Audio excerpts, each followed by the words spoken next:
की राजधानी रांची से करीब 250 किलोमीटर दूर स्थित देवघर को भगवान शिव की नगरी माना जाता है। हर साल लाखों श्रद्धालु सावन में करीब 100 किलोमीटर की पैदल यात्रा कर भगवान शिव पर जल चढ़ाने आते हैं। झारखंड के इसी देवघर जिले के मुख्यालय से करीब 35 किलोमीटर दूर है सारठ प्रखंड। यहाँ की पंचायत समिति को वर्ष 2013-14 के लिए पंचायत सशक्तिकरण राष्ट्रीय पुरस्कार से सम्मानित किया गया है।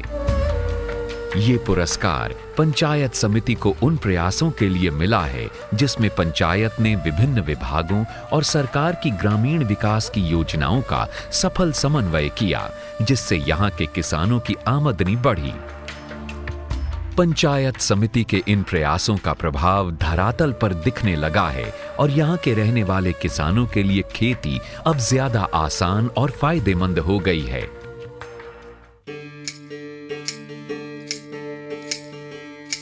आज यहाँ के किसान व्यावसायिक दृष्टिकोण से खेती करते हैं और इसी प्रखंड की महिला किसान भी बड़े उत्साह से ग्रुप फार्मिंग कर रही हैं।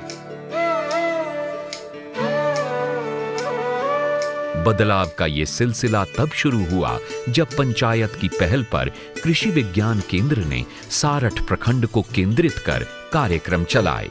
पहले आलू गेहूं खाली लगाते थे, पानी का सुविधा नहीं था। जब कुआं का पोखर का सुविधा हुआ तब साफ सब्जी लगाते हैं और उससे हमको हुआ कि नगद पैसा होता है। हम लोग अच्छा स्कूल में बच्चा को पढ़ाते हैं, जैसे अभी गांव का 8-10 बच्चा इंजीनियरिंग कॉलेज में पढ़ रहा है। सारठ देवघर जिले के 9 प्रखंडों में से एक है।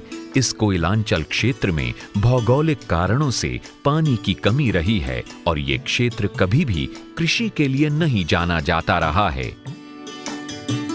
कुछ बड़े और संपन्न किसान तो अपनी निजी सिंचाई व्यवस्था कर किसी तरह अपने खेतों से 2 से 3 फसल ले लेते थे,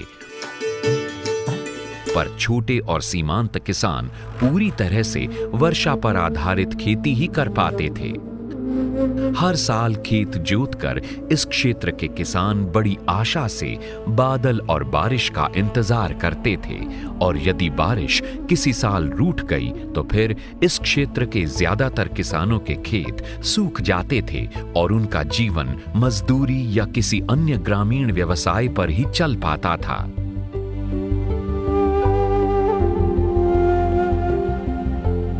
कोयले से लदी कतारों में चलती साइकिलें देश के ज्यादातर क्षेत्रों में रहने वालों के लिए भले ही एक नया दृश्य हो, पर इस क्षेत्र के लिए ये एक सामान्य जीवन है। पर पिछले कुछ वर्षों से देवघर की इन्हीं सड़कों पर बोरों में सब्जियों से भरी साइकिलों की कतार दिखने लगी है। इन सड़कों के आसपास के गांवों से पैकार सब्जी खरीदकर मंडियों में बेचते हैं। आज देवघर मुख्यालय से इस प्रखंड के रास्ते में दोनों ओर किसान पूरे साल बड़ी लगन से खेती और पशुपालन करते दिख जाएंगे। ये बदलाव पंचायत के प्रयास से किसानों के खेतों में नरेगा के अंतर्गत बनने वाले कुओं के कारण संभव हो सका है। अब ये प्रखंड देवघर ही नहीं, उसके आसपास के जिले और यहाँ तक के पश्चिम बंगाल के सीमावर्ती जिलों में भी हरी सब्जियों की आपूर्ति करता है। कभी मुख्य रूप से धान, कुल्थी, मकई आदि लगाकर और छोटी गाय पालकर अपना जीवन यापन करने वाले सारठ के किसान अब शिमला मिर्च, सोयाबीन, राजमा, हाइब्रिड बैंगन, मिर्च आदि लगा रहे हैं। इनमें से कुछ फसलें और सब्जियां इस क्षेत्र में कभी भी नहीं लगाई गई थीं। अब यहां पानी की साल भर उपलब्धि और इन नई फसलों के कामयाब होने से आमदनी बढ़ने की संभावना ने किसानों में एक नए उत्साह का संचार किया है। पूछने पर इस क्षेत्र के प्रायः सभी किसान इस बदली हुई परिस्थिति का श्रेय उनके खेतों में बने कुओं को देते हैं जो मनरेगा के अंतर्गत बनवाए गए हैं। कुएं के प्रताप से पानी हो गया तो सब्जी लगाने शुरू किए नहीं पानी था तो वैसे था, वही अलग अलग रोपाता था, पड़ती रहता था। कुएं के पानी को कुएं का प्रताप मानना और पहले अलाए बलाए रोपते थे, ये दो ऐसी अभिव्यक्तियां हैं जो इस क्षेत्र में पानी की अहमियत को और पानी के अभाव में एक किसान द्वारा बिना मन के खेत में कुछ भी लगा देने की मनोदशा को रेखांकित करते हैं। आमदनी के प्रति आश्वस्त नहीं होने के बावजूद बिना मन के खेत में कुछ भी लगा देना और एक फसल को लेने के बाद खेत को साल भर खाली छोड़ना देश के कई क्षेत्र के किसानों के लिए त्रासदी रही है।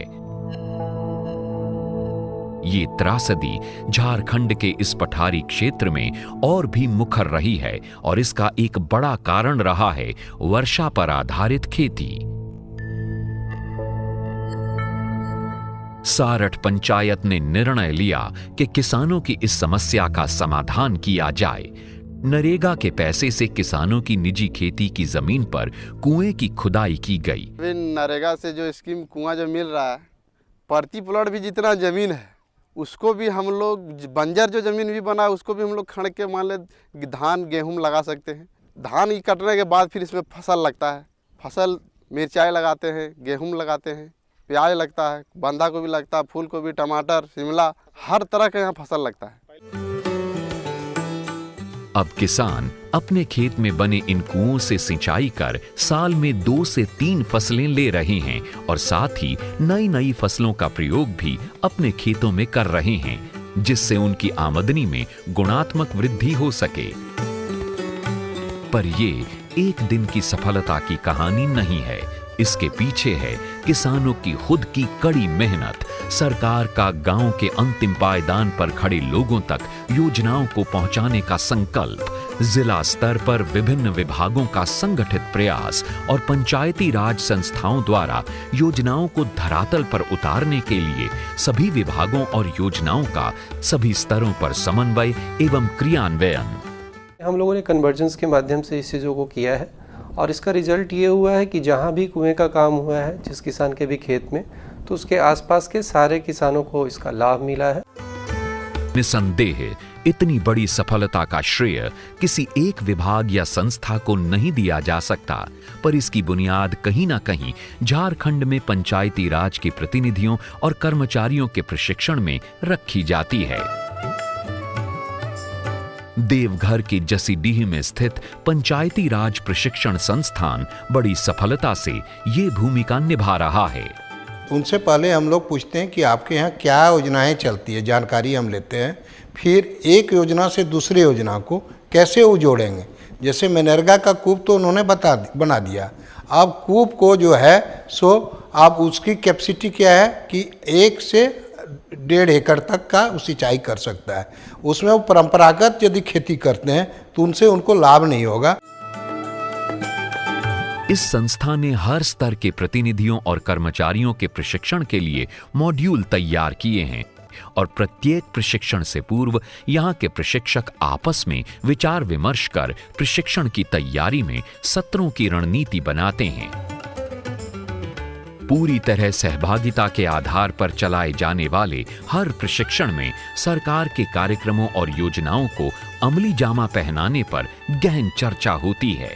सफल रणनीति के तहत चलाए जा रहे प्रशिक्षण का प्रभाव धरातल पर दिखने लगा है। नरेगा के तहत मैं रोड बनवाया, जो एक पंचायत से दूसरे पंचायत जोड़ने का काम किया। सारठ प्रखंड की आराजोरी पंचायत में हर महीने होने वाली बैठक में न केवल विभिन्न विभागों के कर्मचारी आते हैं, बल्कि इसमें पंचायत के 2 टोलों वर्मा टोला और राणा टोला में रहने वाले लोग भी हिस्सा लेते हैं। इस बैठक में केवल योजनाओं का लेखा जोखा ही नहीं लिया जाता, बल्कि इस बैठक में खुले माहौल में विचार विमर्श किया जाता है और समस्याओं पर चर्चा होती है। लगा है, फूलगोभी लगा है, बंधा गोभी लगा है, टमाटर लगा है। इन मासिक बैठकों का माहौल और विकास के हरेक मुद्दे पर वाद प्रतिवाद इसे आम सभा सा बनाता है, जो पंचायती राज व्यवस्था की सफलता का मूल सूत्र है। किसान वर्गों में हम लोग ग्राम सभा किए, ग्राम सभा करके किसानों को स्वीकृति कराए सिंचाई कूप का। और यहाँ सक्षम है किसान अधिक खेती करने वाला, ये सब्जी उगाही करने वाला, उपजाने वाला। भारत सरकार के संविधान में लोगों के हाथों सत्ता सौंपने की संकल्पना को सारठ ने कई मामलों में साकार रूप दिया है। ये मीटिंग आराजोरी के पंचायत भवन तक सीमित नहीं होती। मुखिया वार्ड सदस्यों के साथ वार्ड स्तर पर भी बैठते हैं और गांव के किसानों की समस्याओं को सुनते हैं। उससे एस्टीमेट बनवाइए, एस्टीमेट में वो जितना पारित करेगा 10,000, 20,000, 15,000, 24,000, 36,000 जैसे वो पारित करेगा, जैसे एस्टीमेट बनेगा उस एस्टीमेट के आधार पर हम लोग रिपेयरिंग दे सकते हैं। कुल 70 से 80 कुएं नरेगा के अंतर्गत इन 2 टोलों में बनाए गए हैं और इस योजना के चयन और कार्यान्वयन में पारदर्शिता अपनाई गई है। झारखंड के सारठ प्रखंड में हर एक स्तर पर पंचायती राज संस्था ने कई विभागों का समन्वय कर योजनाओं को सरजमीन पर उतारा है। ई पंचायत के माध्यम से पंचायत के सभी क्रियाकलापों का लेखा जोखा रखा जाता है और ग्रुप SMS के द्वारा सभी योजनाओं और कार्य आदेशों की जानकारी पंचायत के मुखिया तक पहुंचाई जाती है, जिससे कि इनका लाभ जल्दी गांव वालों तक पहुंच सके। पंचायत प्रतिनिधि जो मुखिया हुए, पंचायत समिति सदस्य हुए, प्रमुख हुए या जिला परिषद के मेंबर हुए, उनका मोबाइल नंबर हमारे पास पूरा है, तो उनको हम ग्रुप SMS के थ्रू जो भी होता है जानकारी उनको शॉर्ट मैसेज उनके मोबाइल पे भेज देते हैं। किसान क्रेडिट कार्ड की सुविधा किसानों को उपलब्ध हो, इसके लिए बैंकों की जिला स्तर पर होने वाली कार्यशाला में पंचायत प्रतिनिधि किसानों की समस्या को पुरजोर तरीके से उठाते हैं, जिसका फायदा सारठ के किसानों को भी मिला है। इस समन्वित प्रयास का असर देवघर की सब्जी मंडी में भी नजर आने लगा है। सवेरा होते ही ट्रक, ट्रॉली और ठेलों में सब्जियां यहां पहुंचने लगती हैं और सब्जियों का बाजार सजने लगता है।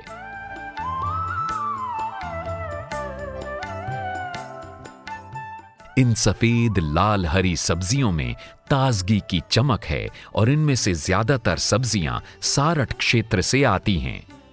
सारठ की सब्जियों की बाजार में मांग रहती है। ये स्थानीय हैं और महंगी होने के बावजूद बाहर से आने वाली सब्जियों की तुलना में जल्दी बिक जाती हैं। आज पास से लाते हैं, क्वालिटी अच्छी क्वालिटी है, अच्छी दाम में बिक जाता है। किसी भी क्षेत्र के विकास के कई आयाम होते हैं। ये किसी एक व्यक्ति या किसी एक संस्था द्वारा नहीं किया जा सकता। सारठ में आए इस बदलाव के लिए कृषि विज्ञान केंद्र ने महिलाओं के स्वयं सहायता समूह का गठन कर ग्रुप फार्मिंग को साकार रूप दिया। आत्मा ने क्षेत्र में कृषि पाठशाला का संचालन कर किसानों में खेती के नए नए तरीकों का प्रचार प्रसार किया। कृषि विभाग ने नई नई किस्मों और फसलों का क्षेत्र में प्रत्यक्षण किया, जिसके अच्छे परिणाम दिखने लगे हैं। ग्रामीण विकास विभाग ने मनरेगा के तहत क्षेत्र में कुएं का निर्माण करवाया। बैंकों के द्वारा KCC के माध्यम से किसानों को सस्ती दरों पर ऋण मुहैया करवाए गए। इन सभी संस्थाओं और विभागों का हर स्तर पर सफल समन्वय कर सारठ की पंचायती राज व्यवस्था ने देश के सामने एक उदाहरण प्रस्तुत किया है कि योजनाओं का समन्वय किस प्रकार पंचायत विकास को समन्वयिक गति प्रदान कर सकता है और कैसे लोगों के जीवन में खुशहाली ला सकता है।